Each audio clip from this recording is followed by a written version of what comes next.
In Hindu tradition, kings used to wear Shivalinga, their Atmalinga only as the Krita, crown. Vaishnavites wear the Satari, the Parandamas Padukas as crown. Shaivites wear Atmalinga as the crown. If you have a jata, put the linga inside or put it in your bag. Anything is okay. Just if it is around your body, that's enough. Shiva, Shiva, Shiva, Shiva, Shiva, Shiva, Shiva, Shiva, Shiva, Shiva, Shiva, Shiva, Shiva, Shiva, Shiva, Shiva, Shiva, Shiva, Shiva, Shiva.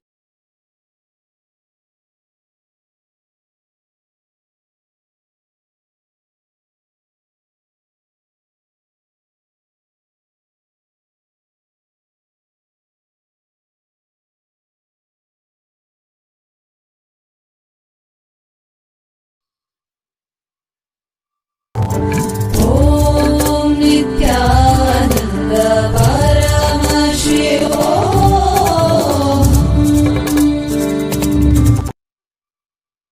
Autobiography of the Avatar. Today, we will be exploring another fundamental aspect of the grand happening of the Avatar, which is sannyas. One day, the Avatar's words and his physical presence will be only remembered in books and other recording media, though he will be recalled as the most recorded incarnation in history with millions of books and videos. His life will be his greatest teaching. The Avatar has delivered and continues to deliver what he came for to the planet Earth, not just because he has said it, but because he has lived it. Sannyas is the lifestyle which the Avatar lived with such perfect integrity and authenticity. Throughout the Hindu history, it was this lifestyle and the people who lived it who saved Hinduism from disappearing from the planet Earth.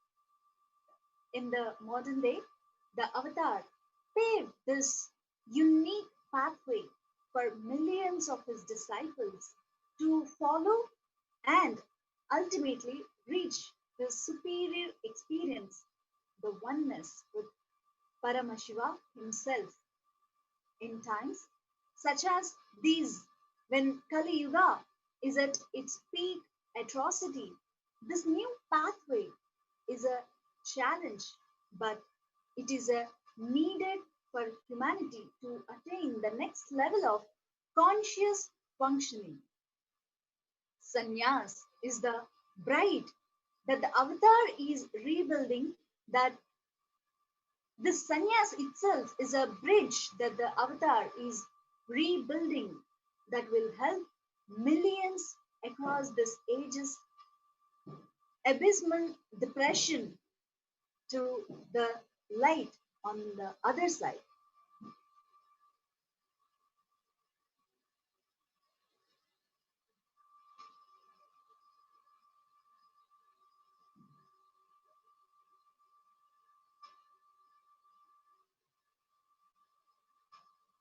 First, let us understand the very definition of sannyas. When Swamiji begins to define sannyas, he starts with the definition of integrity. He says, integrity is the unit of oneness, the state of Paramashiva manifesting in your body and mind. Integrity is the unit to measure the amount of oneness oozing out through your body and mind. Sannyas is the unit to measure the amount that the state, space, and powers of Paramashivatva are manifesting in your body and mind.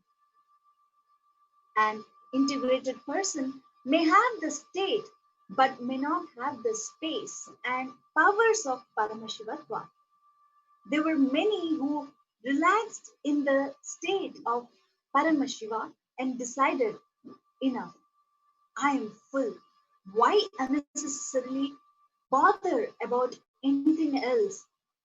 It is very few who decide to almost manifest the space and powers to show you the possibility.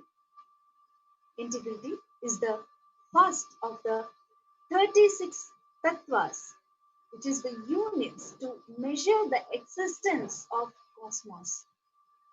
Sannyas is the last unit to measure the most supreme experience of that universe, the ability to be in the pure state, the ability to manifest the space from the pure state, and the ability to manifest powers from the pure state and space. Swamiji says, I am not saying that sannyas is the only way. I am only saying it is the royal way, the right practice of our original state of Paramashivatva is sannyas. That means without diluting the state, making it into the space and manifesting into powers. For our understanding, Swamiji gives us a beautiful analogy. During a certain period, when milk is becoming curd, nobody should touch it. It should not be moved.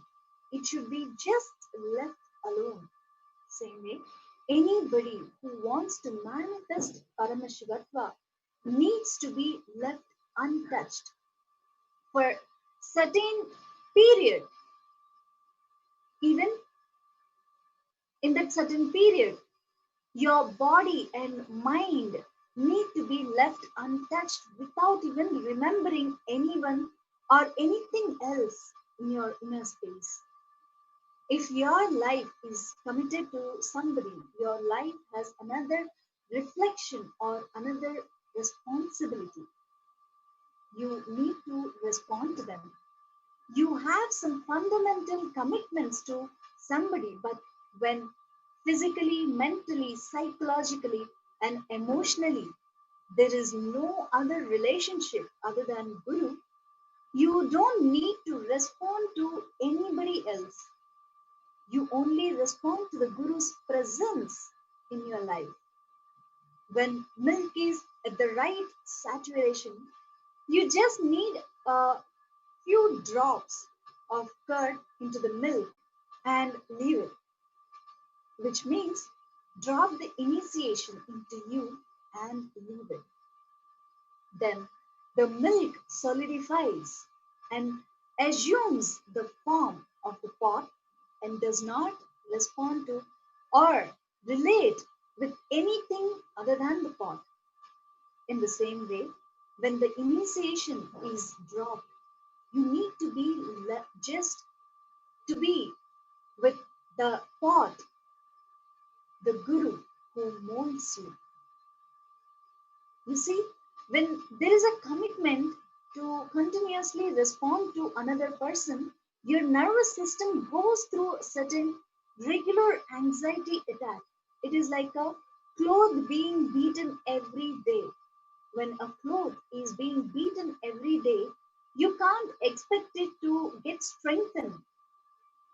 That is why during the period when integrity is becoming enriching, you need to be left physically and mentally untouched and undemanded and not required to respond to anything other than to Guruva, which is the guidance of Guru. You need to be left in that kind of Vatavarana, ambience. Anybody who reaches the shore of Paramashivatva, even if they were Grihasthas, who is married householders, understands the need to literally living as sannyasis for certain period, the space of sannyas, where you physically live brahmacharya, which is living with fulfillment within oneself without the need of the opposite gender, ahimsa, non-violence, satya, thinking, speaking the truth always, asteya, non-stealing, aparigraha, living with minimal things, is required for Paramashivatva. From the beginning of Swamiji's advent on planet Earth, he was always a sannyasi.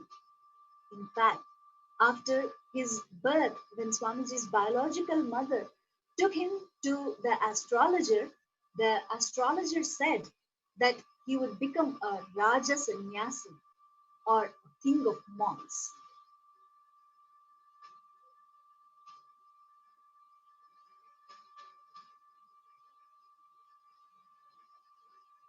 The avatar is seen here at age 4, dressed as a sannyasi, Hindu monk, cogni- cognizing his sannyas, monkhood, in his very depth at that young age. Behind him is the sacred Arunachala, Paramashiva himself in the hill form in Tiruvannamalai, the avatar's place of incarnation. Swamiji narrates that once at the age of around 6, Raghupati Yogi once asked him, "Do you want to become sannyasi or grihastha?" Swamiji just stood up and proudly declared sannyasi. Raghupati Yogi, Raghupati Yogi touched Swamiji's head and did something. Then, after 2 to 3 days, Swamiji asked him, "Did you purify my brain to give a sannyas life?" He said, "I just increased the frequency to seeking. That's all." He said, "Just the seeking becomes powerful. All good would become your biomemory." Anyone struggling with brahmacharya or aparigraha or asteya, any vow you are struggling with, just your seeking is not intense, or you're struggling with integrity or inauthenticity, irresponsibility, selfishness, whatever, it just boils down to only one: not having enough seeking. Just increase the intensity of seeking. Amazingly, Swamiji continues, "From the time that he put his hand on my head, my entire sexual development stopped. My physiology froze. My sexual physiology did not develop further." The power of this declaration by the young avatar just stopped the sexual maturity from happening in his body. To date, the testosterone levels in the avatar's body match the levels that are normally found in a 6-year-old boy. In 2014, when an medical test was conducted on Swamiji at the Victoria Government Hospital, the test results showed that the testosterone levels of Swamiji were less than that of a 6-year-old body. As you can see, this is the exact records of Swamiji's medical test showing Swamiji's levels of testosterone in his body. To many, this might be extremely shocking results, but for all of us devotees, this is an indicator of the sheer power of Swamiji's command over his body to manifest sannyas, even though his physiology functions. Continuously over the last few months, Swamiji has been guiding every one of us to unclutch. He even said that he is going to repeat himself until every single human being hears that he is saying. Ishvara and eating with me. at least, and their first glimpse into the world of Nirvikalpa Samadhi, which Swamiji has made so easy for us. Swamiji had his first ever unclutching initiation from his Guru, Arunagiri Yogeshwara. Arunagiri Yogeshwara is the embodiment of Paramashiva, the primordial Hindu divinity who assumed the human form thousands of years ago and who assumed the form of a sannyasi and befriended the young avatar as his guru in our times, which is 1988 to 89. What unfolded is the gift to humanity to the ideal guru disciple relationship, where the Guru, Arunagiri Yogeshwara, is the embodiment of Paramashiva and the disciple, the avatar, in the current incarnation of Paramashiva. Through the happening of his beloved Guru, the avatar recreates the magical experience of the Guru disciple relationship for millions of his own disciples, kindling in them the yearning to discover the same sweet space of disciplehood and the bliss of Advaita oneness. The darshan, divine physical presence of Arunagiri Yogeshwara, and the 9.5 month period during the life of the avatar is the pivotal period during the avatar's childhood years. This period came to a ceremonious climax after 9 months when Arunagiri Yogeshwara himself initiated Swamiji into sannyas and wrapped the kavi around Swamiji. Now we can watch as Swamiji himself beautifully narrates this incident from his life.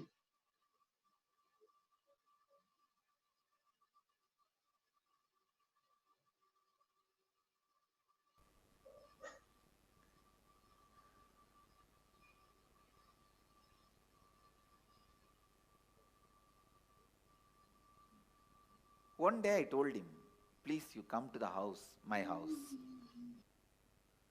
And he laughed and said, you come to the place where I am staying.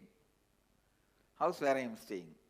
The moment he said, I know, wow, it's such an opportunity. I said, come on, take me. You only never took me.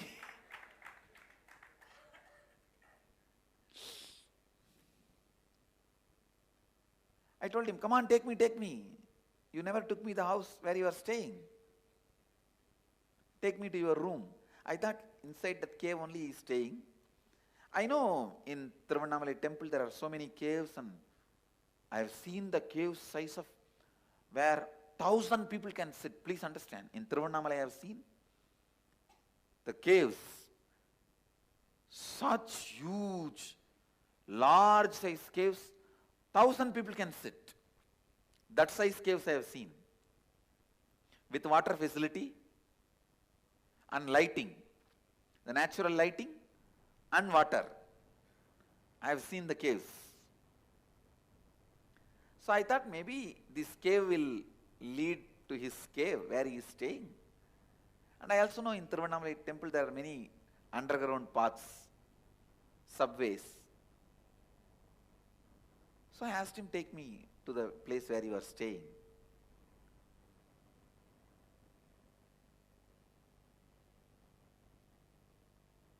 He said, come on, let's go. He entered into that cave by bending, and I remember he just held my hand and pressed. Please understand, now I wanted to put this on record. First time when he pressed the hand, I lost body consciousness. All these days I was with him, I never lost body consciousness. First time I lost body consciousness. So, from this moment, whatever I am describing, I do not know whether physically I was part of that scene or I was taken out of my body and this experience happened. I am not able to be clear. Because the moment he pressed my hand to pull me inside the cave along with him, I lost the body consciousness. And even the scenes I remember after this were not like this worldly. He just walked into a cave and I also walked with him, and suddenly the cave opened and we came out and I saw a huge banyan tree, little bigger than our Biddi banyan tree. It was Arunachala hill, that much I can very clearly say. And the huge banyan tree.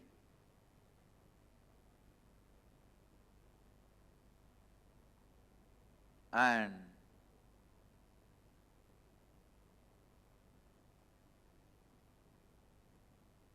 maybe some 20, 30 sadhus were sitting around the seat of the Guru. The seat of the Guru was empty. They were all sitting down, meditating. The moment he walked in, all of them got up and stood and did namaskar. The way they bowed down, I know he is the Guru of that area, means Guru of that group. He went and straight sat on the Guru's seat. The way he went and sat authoritatively, I know he is the Guru. And all of them are his disciples, very elderly sadhus with a long beard, just like you listen and see in the stories. How the Dakshinamurti used to be sitting under the banyan tree and all his old disciples used to sit.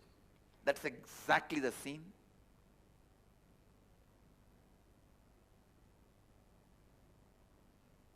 The scene happened in Kailasa, happening in Biddi.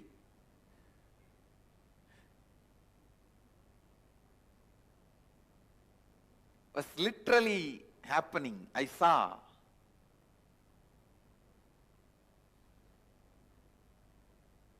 The way he went and sat.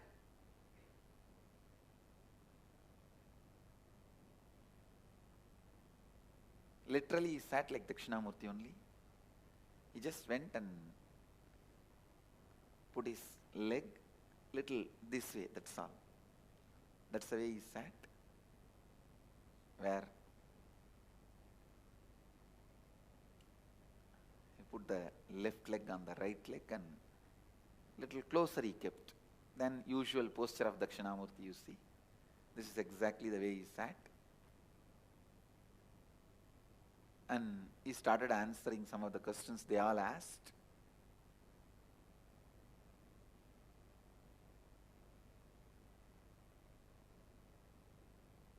They were addressing him with so much of reverence. And they all fell flat when he sat in his seat and did namaskar and sat up.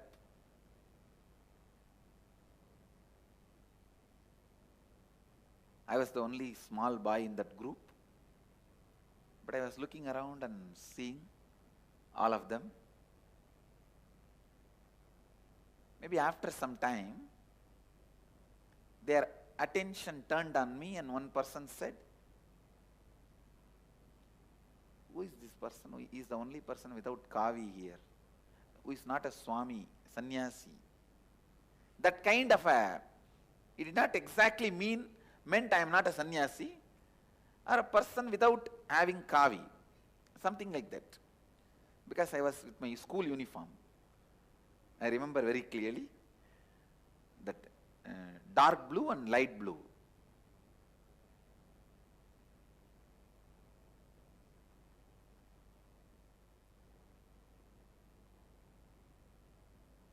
Must be, because 11 means by the time I've already started going to the high school, 6th grade. So dark blue and light blue. In Indian villages, kids will not change they will wear the uniform even in the holidays. They may not go to school, but they will be always wearing the uniform only, same dress only. I still remember the half trouser of dark blue and shirt of light blue. That was the school uniform. And immediately that solved my Kundalini. I said, I may not be wearing kavi, I am also sannyasi only. And I saw Aranagiri Ishvara laughed. Then he said, then why you are not wearing kavi? I asked him, you give me kavi. He laughed and he looked. Immediately I saw one sadhu brought kavi clothes.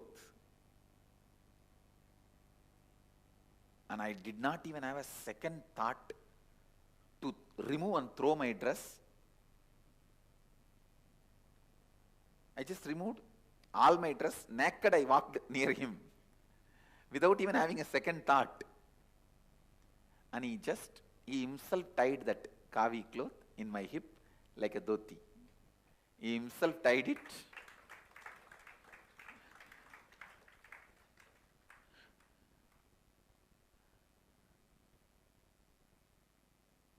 I still remember, just tied the cloth and hugged me. Gave energization, put his hand on my head.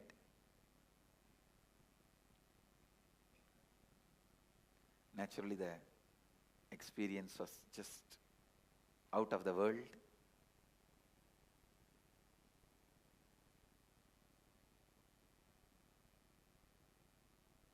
I came and sat in the group.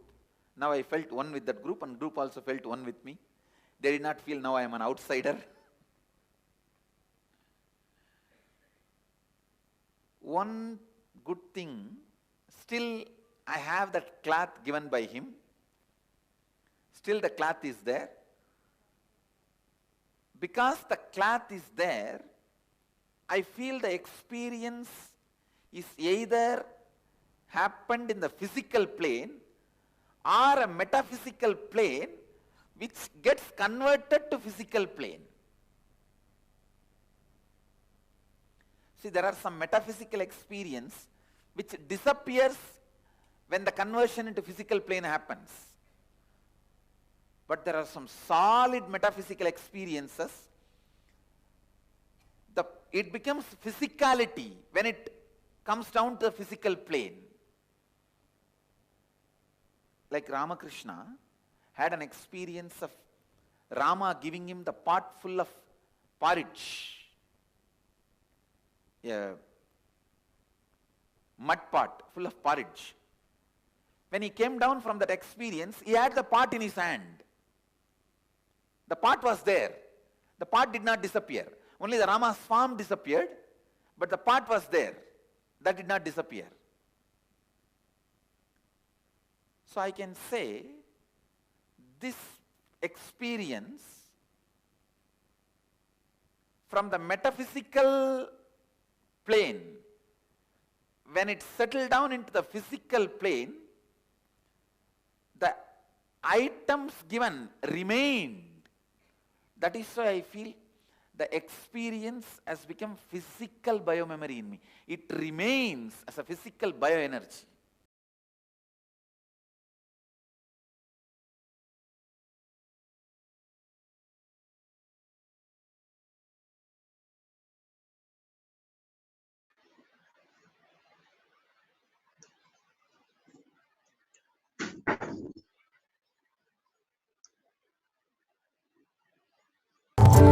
Om Nithyananda Paramashivoham.